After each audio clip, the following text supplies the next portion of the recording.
Hello, and welcome to this presentation on Ground Up, an initiative that aims to use the arts to build strong and well-equipped adults in a rapidly changing world.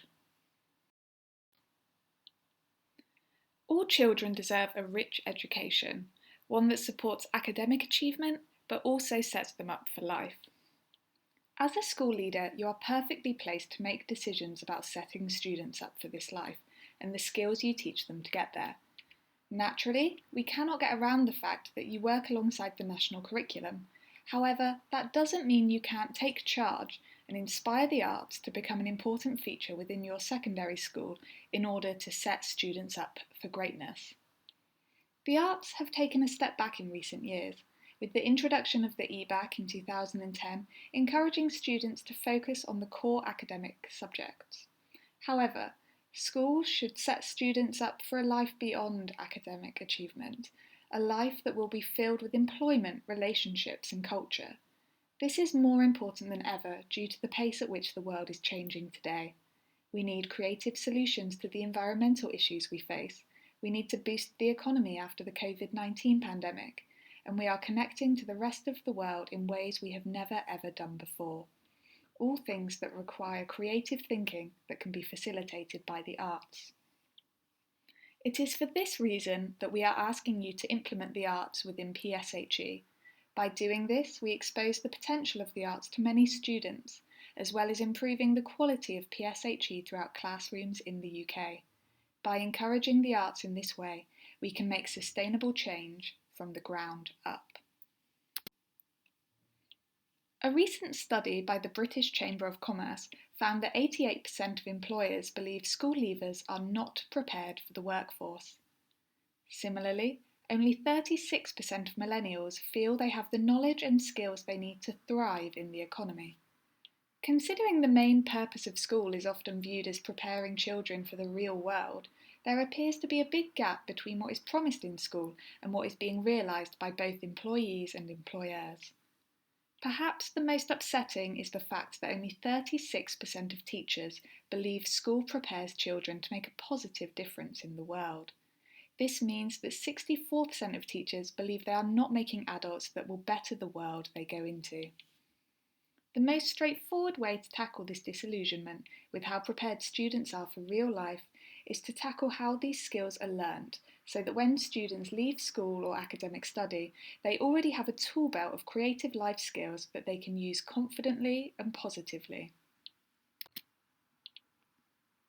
So how can the arts change the ways in which these skills are taught? Many academics have pondered the importance of the arts within education, and the extrinsic potential is seemingly endless.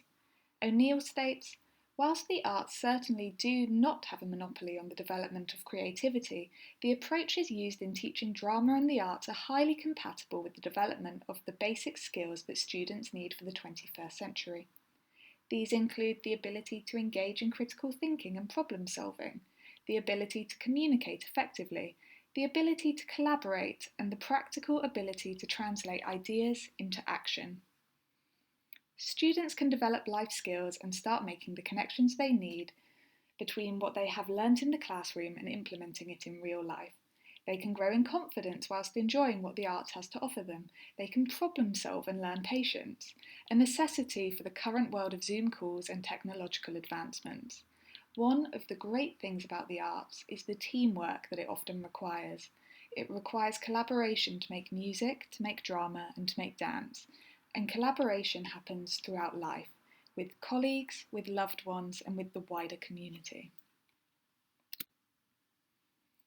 Take a job interview, for example. Most adults in the UK will have a job interview within their life, even if they have always planned on being self-employed. They may need to interview for a Saturday job whilst they study at university, or maybe they will need to interview in order to get a specific contract for their self-employed business. Regardless of where a student sees themselves going in the world, they will need to interview at some point. The job interview drama game consists of 3 students on 3 chairs about 1 metre apart. 2 of the students are facing each other, whilst the other student faces the back of the middle student. It is the middle student's job to interview who they are facing. Meanwhile, the student behind the interviewer must attempt to distract the student who is being interviewed by any means necessary. The student being interviewed must try not to be distracted by this whilst improvising his answers to a make-believe job interview. As well as being a lot of fun, the student being interviewed is practicing their improvisation, concentration, and job interview skills, all whilst being safe in the knowledge that a real job interview would never be so distracting. Or so we hope. This is just one of the many arts-based practices that will build real-life skills in a creative way.